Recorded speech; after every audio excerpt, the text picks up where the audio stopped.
views and opinions expressed in Cold and Missing are exclusively those of the hosts. All parties mentioned are considered innocent until proven guilty in a court of law. Cold and Missing also contains adult themes and languages and is intended for a mature audience.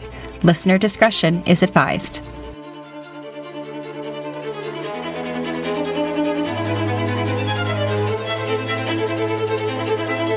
Welcome back, everyone. Welcome back, everyone. This is Cold and Missing. I'm your host, Allie McLaughlin-Solkowski. I am your co-host, Eli Solkowski, and here at Cold and Missing, we focus on cold cases and unresolved missing person cases. And this week, we are focusing on a cold case. A cold case. Yeah. All right. Should we get started? Yeah, let's do it. Let's do it. Today, we are talking about the cold case of Sherri Swalley. And just as a content warning at the top, this case does involve violence and sexual assault of a child. This case takes place in December of 1973 in Atlanta, Georgia. But first, a little bit about Sherri. Sherri is 8 years old in 1973. She was born June 7th, 1965, and she would be 57 years old today. Sherri lived in Columbus, Ohio with her parents and her younger brother, Michael. She was a third grader at Westgate Elementary School. Her father, John Clark Swalley, said, quote, "She was a bright, friendly child who did well in school," end quote. Now we will get into the timeline of events. On Saturday, December 22nd, 1973, John had decided to take Sherri and Michael to Walt Disney World as a Christmas treat. John's plan was to drive to Atlanta on Saturday and spend the night and all-day Sunday with a former coworker, Clyde Williamson, at his apartment in Northwest Atlanta. Clyde lived at the Pacesetter apartment complex, which was located on Skipper Drive. John wanted to stay on Sunday because he was worried that since a lot of gas stations were closed on Sunday and there was a national gas shortage happening at this time, that it would be difficult to refuel the car on country Georgia roads.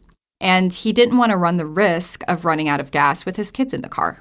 So John, Sherri, and Michael arrive at Clyde's apartment Saturday evening. Sunday, December 23rd, 1973. Sherri spends the day playing with kids of the apartment complex. Late Sunday afternoon, witnesses say they saw Sherri with a young teen boy wearing an army jacket. At around 6:30 p.m., John sees Sherri playing with other children. That evening, Sherri was at the apartment of Carolyn Ellis. Lots of kids had gathered there to play while Carolyn made dinner. Between 7:30 and 8 o'clock, Carolyn sent Sherri to get her father, Clyde, and Michael and invite them all for dinner. According to Officer E.G. Krebs, Sherri was not seen alive after leaving Carolyn's apartment. At 9:32 p.m., police receive a call from a young-sounding male who refused to ID himself. He tells police that there is a dead girl at the apartment complex. Police and an ambulance is dispatched, but nothing is found, so they leave. At 10:30 p.m., John calls the police to report his daughter missing, but police won't return to the apartment complex that night. The next morning, December 24th, 1973, this is Christmas Eve, police returned to the apartment complex as Sherri had not come home that evening. At around 10:30 a.m., Sherri's body is discovered on a wooded hillside, about 40 yards behind one of the complex buildings. Her body was in full view of 150 apartments. Sherri was only wearing a blue sweater. The rest of her clothes were found about 20 yards away. She had been sexually assaulted and was stabbed about 25 times with what investigators described as a thin-bladed knife. Police immediately begin going door to door to interview neighbors. The next day, Tuesday, December 25th, Christmas Day, police continue their door-to-door canvassing. They'll interview around 50 people between Christmas Eve and Christmas Day. An Atlanta radio station reports that police are holding a man as a material witness, but he was not considered a suspect at this time. Police refuse to confirm if this is true.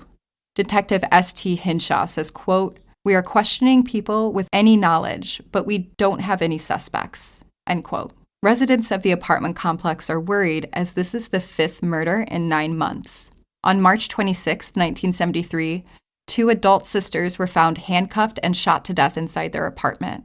On August 7th, a young woman visiting a friend was shot in the face when she answered the apartment door. And 2 weeks before Sherri's murder, an off-duty police officer was shot when he interrupted a burglary. Police say that Sherri's murder is not connected with any of these deaths.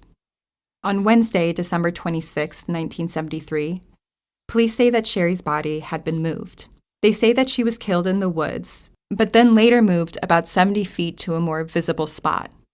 Police theorize that whoever called on December 23rd at 9:32 p.m. to report a murdered girl had watched police search for her in vain. After police left, they think that the killer then moved Sherri's body to the spot where she was found the next morning.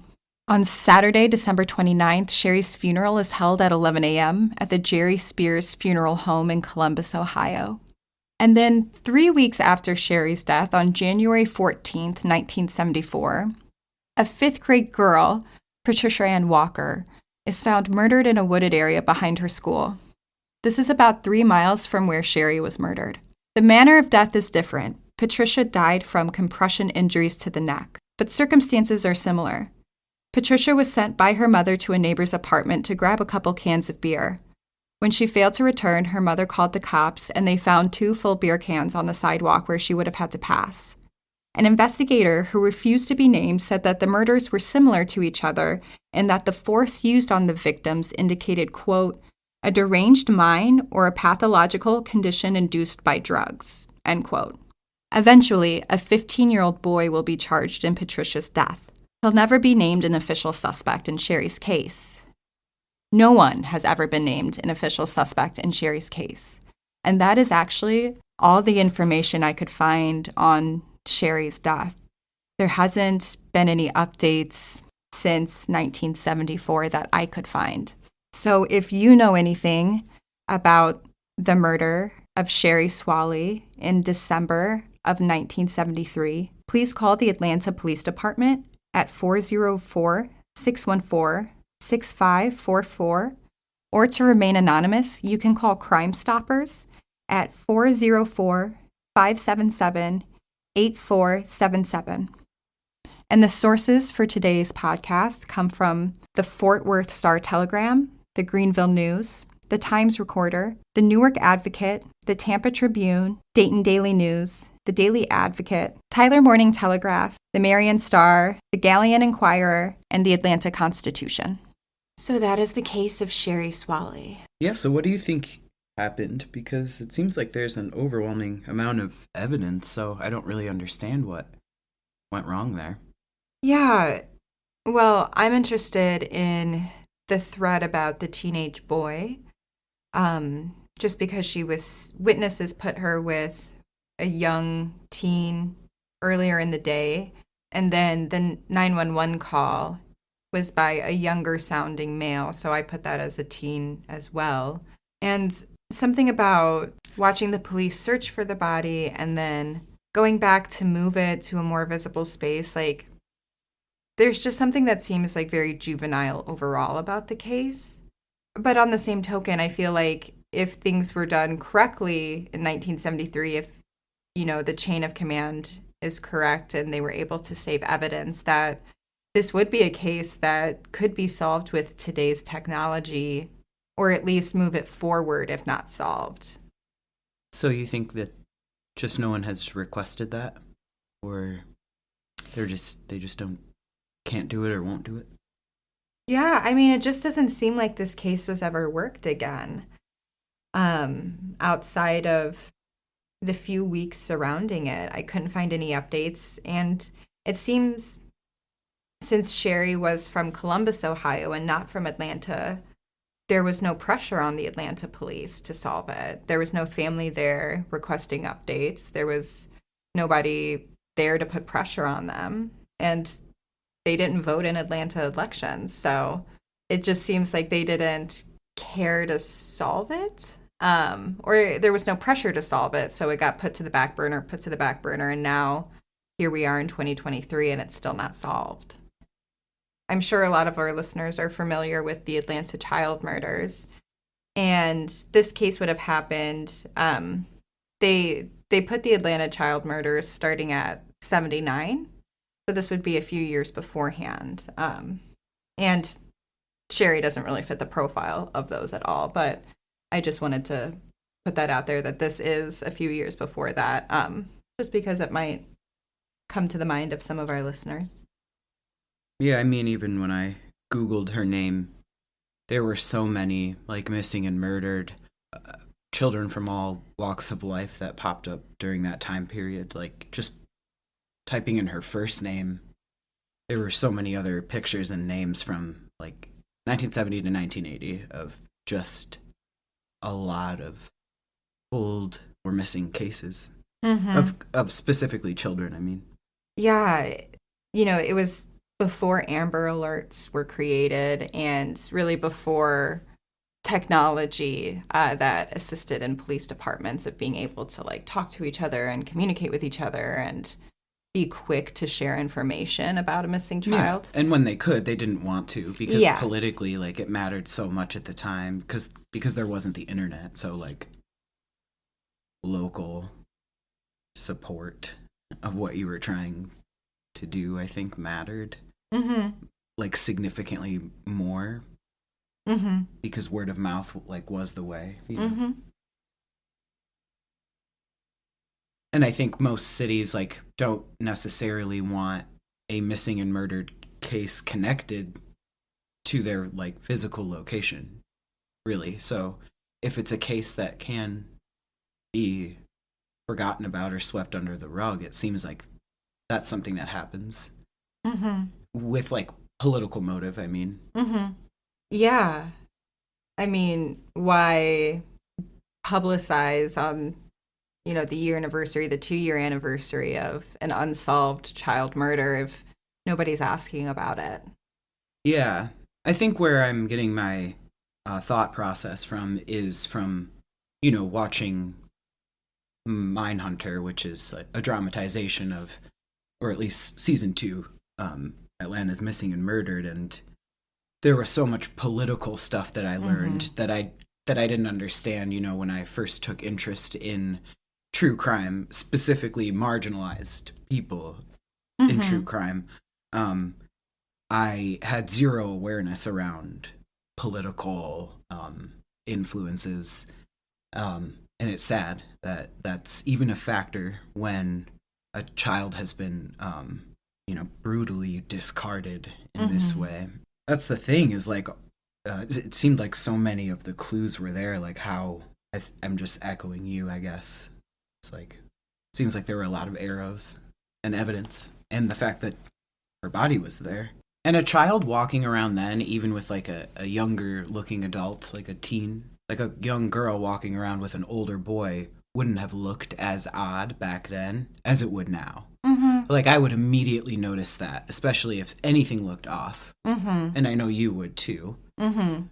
But back then, I mean, kids would get into cars because they were just learning in real time that you really should not do that, like stranger danger.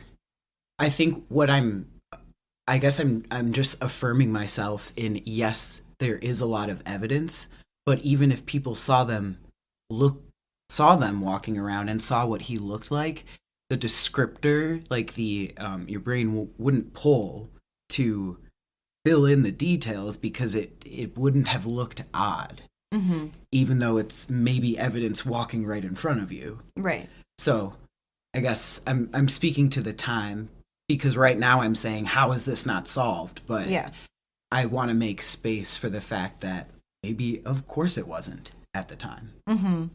My mom grew up, she was around this age in 1973, and her stories from childhood are very similar to this, of just, like, getting out of the door, running around, and coming back when lights turned on. So to me, there's nothing, like, peculiar about her running around this apartment complex and, like, playing with the kids at the apartment complex. Like, there's nothing strange in that, or, like... And all it takes is a moment for, like, someone to walk by and just be like, hey, come with me. And it's... If there's enough people around, enough moving parts, it doesn't look or present as odd. Right. And, she was sent from Carolyn's apartment to go invite her dad and, everybody over for dinner. Whatever happened, I think happened right there. Before she got to the apartment, she ran into whoever it was. And honestly, I would say when the 911 call comes in, so between... Caroline says she sent Sherri between 7:30 and 8 o'clock, and the 911 call comes in at 9:32. So that leaves an hour and a half to 2 hours, depending on the exact time she left that apartment. You know what I mean? So I really think it's those 2 hours is like where it happens. I don't think it went overnight. I don't think, you know what I mean? Like, I think the time of death was shortly after she left the apartment. Yeah. So, yeah, but again, I don't know. I really think this is a case that could be solved, or again, at least move forward. I think there could be a DNA profile developed and put into CODIS. And, you know, if nothing comes back, nothing comes back. But it seems like it should be there. Oh, and I'm sure someone knows something. Whether they're alive or dead, I don't know. And I don't necessarily mean the people involved specifically with her murder, Sherri's murder, but there wasn't one other set of eyes on it who maybe like helped cover it up, helped the boy out if it was him, you know, like. Yeah. And you know, when her body was found the next morning, it was later in the morning. It was around 10:30.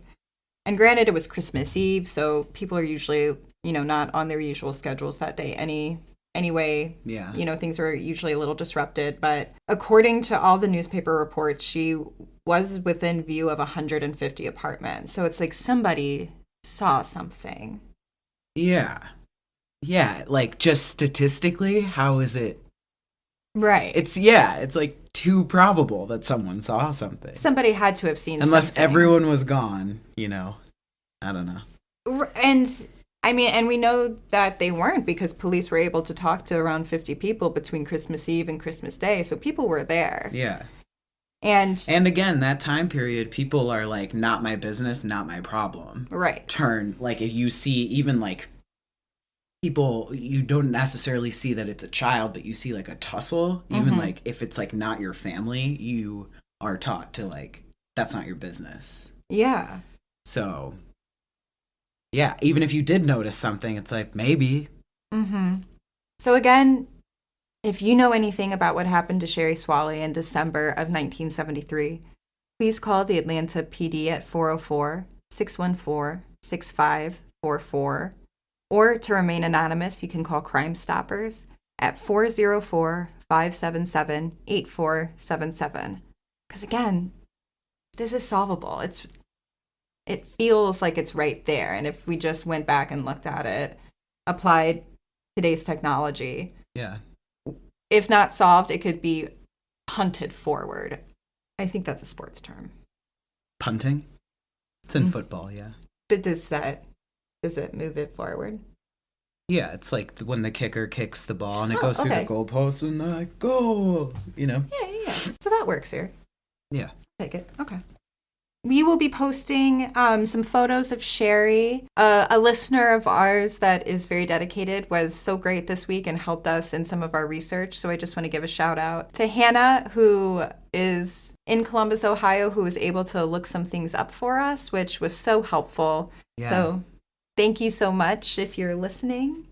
Truly, there is like a community effort behind this podcast that we just don't talk about because, you know, we're talking about the cases themselves, but it is a community effort, Cold and Missing, for sure. We have a lot of friends who help us out on the research end. And, you know, while you're getting ready to listen to your next podcast here in the app, if you just want to go ahead and subscribe so you don't miss an episode. We come out with new episodes every single week. And if you review, it helps other people find us, which helps other people hear about these cases. Because here at Cold and Missing, we are only covering cold cases and unresolved missing person cases.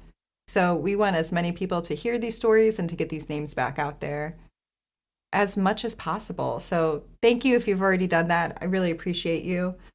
But that's all I have. So have a good week and stay safe, y'all. Stay safe, y'all.